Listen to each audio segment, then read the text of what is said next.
Hello, I'm Peanut the Rant Man, and I'm your superhero critic.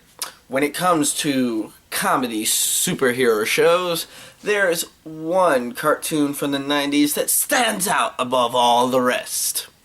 He is the pen that burst your bubble. He is the cheese on the pizza of justice. He is the surprise at the bottom of your cereal box. But most of all, he is the terror that flaps in the night. He is Darkwing Duck. Now, while he does not have his own movie, the mild-mannered Mallard, try saying that 5 times fast, trust me, it's hard. Mallard by day, Darkwing Duck by night is one of the biggest superhero parodies that has ever graced television. Now, since he doesn't have a movie of his own, I've decided to dive into the first 2 episodes of Darkwing Duck to give you an insight of what the show was all about.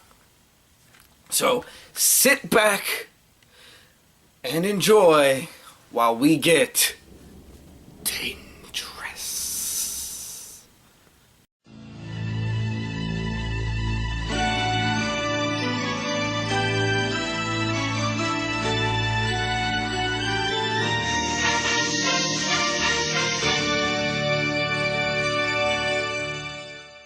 We begin the series with an overvoice of Darkwing Duck as he brings more villains to justice and he leaves the precinct.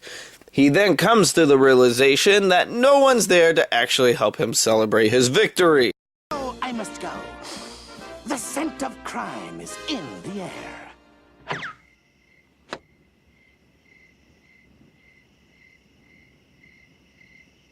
No, I don't believe anyone's there. You're just talking to the audience. See? Told you. We then see Darkwing Duck making breakfast.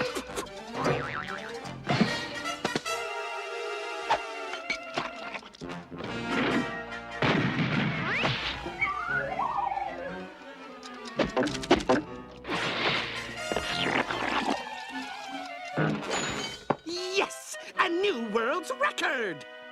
It's better than my way of making breakfast. DW then goes on to a rant about not getting any respect or acknowledgement for what he does, and the scene then cuts to the main villain of the two-parter, Taurus Bulba, voiced by the awesomeness that is Tim Curry. Bulba is arguing with his stooges about capturing an artifact called the Ramrod. He forces his minions to go and get it. While on stakeout, DW sees a bird flying with a suitcase in its claws. He follows it to the train, and once he realizes who the men are, he quickly shoots off his famous catchphrases. I am the terror that flaps in the night. I am the switch that derails your train. I am Darkwing Duck. You know, I came up with a little bit of my own catchphrases. Let's list them off. I'm your superhero critic, and I have nothing. I'm your superhero critic, and I bust your balls while watching this video. I'm your superhero critic, and I like bologna. I'm your superhero critic and potato. I'm your superhero critic, and I have no other catchphrases, so I'll just stick with, I'll stay super as long as you stay awesome. I'm kinda not good with catchphrases. The villains make their escape, but DW tags along with his grappling hook until Bulba's bird makes him crash land.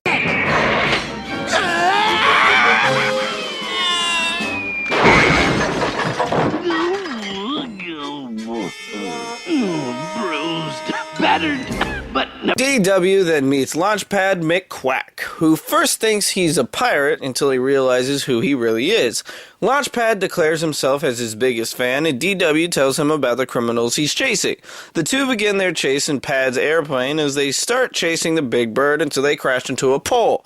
Launchpad starts groveling about being DW's sidekick. So what do we do next? We do nothing. I work alone. But I could be your sidekick. Singing cowboys have sidekicks. I rely on me. Nobody but me. Got that? See, some heroes need to learn that you could always use a partner. Why do you think I did co-ops for Batman and Robin and Supergirl?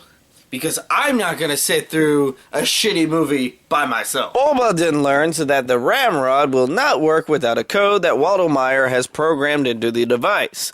Bulba is convinced that Waddlemeyer's granddaughter, Gosalyn, who by the way is played by Christine Cavanaugh, knows the code and sends his main stooge to kill her.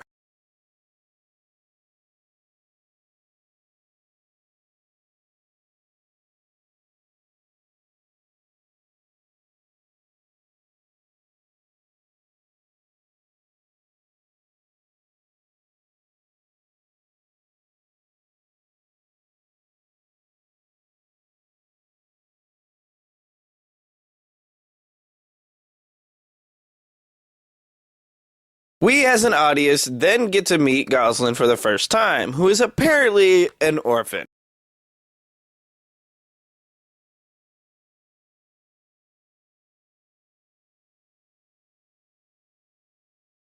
Not only is she an orphan, but she is also the troublemaker of the orphanage. Gosalyn then learns the hard way that the person visiting her is not a friend. DW saves her in the nick of time as a car chase begins. Our heroes end the chase by jumping into the dock. DW then gives Gosalyn the lowdown on what's going on, and she then promotes that they should become partners, blackmailing him in the process. Oh, I suppose I could leave, but then I might let it slip where a certain masked Avenger hangs out. You wouldn't. Hey, I'm a kid. I'm supposed to be irresponsible. You know, Gosalyn has a really good point here. Maybe Robin should talk to Batman about that. Part 1 then ends with Bulba deciding it's finally time to leave jail and breaking out of prison. Well, I guess they've been making more than license plates. Part 2 starts with DW and Gosalyn getting a little bit closer. As she gets ready for bed, we learn what the Ramrod really does. What is a Waddlemeyer ramrod anyway? It's a trachea-specific device that disrupts gravitational bonds on a molecular level that allows manipulation on a macro scale. What does that mean? I don't know. I think it makes things flow. Wow, that was a mouthful. DW then helps Gosalyn fall asleep. Try. Rest your head, little girl blue. Come paint your dreams on your pillow.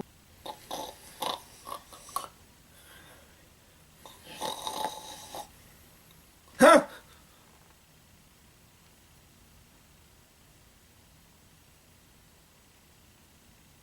While DW figures out that Gosalyn's grandfather's lullaby is actually the code, Bulba sends a Morse code lighting message, and Gosalyn figures out that DW is humiliated by Bulba atop of a tower. Nothing is accomplished as cops tackle DW and Bulba goes after Gosalyn. Gosalyn is having a fun time herself as Bulba's men attempt to kidnap her, only for Bulba himself to do the kidnapping. Launchpad then breaks a depressed DW out of jail. Oh, that's reverse. I thought it was parked. Hero and sidekick track Bulba down in Launchpad's new airjet called the Thunderquack. I told you I was your biggest fan. I've been working on it for a year. I call it the Thunderquack. You know, there's a fine line between being a fan and being creepy. After breaking into the airship, DW once again falls for. Bulba torments DW by having his pet bird drop Gosalyn to her death for exchange for the code.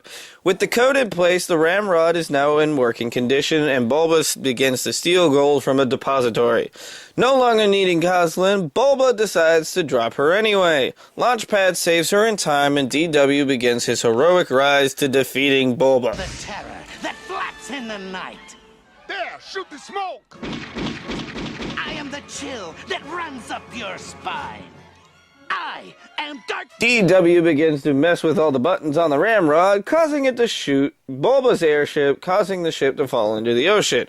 It then explodes, as well as the Ramrod itself. No! He couldn't be. The show ends with a depressed Goslin looking out the window of the orphanage. Darkwing, and his alter ego Drake Mallard, decides to adopt a little duckling. With its own unique storylines and many supervillain parodies such as Bushroot, a clear parody on Poison Ivy, Megavolt, a parody on Electro, The Liquidator, a parody of Hydro Man, and Quackerjack, an obvious Joker parody, as well as Negaduck, the basic anti-Darkwing Duck. The show is one of those that tickle your funny bone whenever you need that funny bone tickled. One thing about it is, as a superhero fan, you always notice all of the little nudges they make towards Marvel or DC or any other superhero type stuff. So, if you like superheroes, I highly suggest the show. Check it out. Other than that, remember one thing. When there's trouble, you call DW. I'm your superhero critic, and I'll stay super as long as you stay awesome.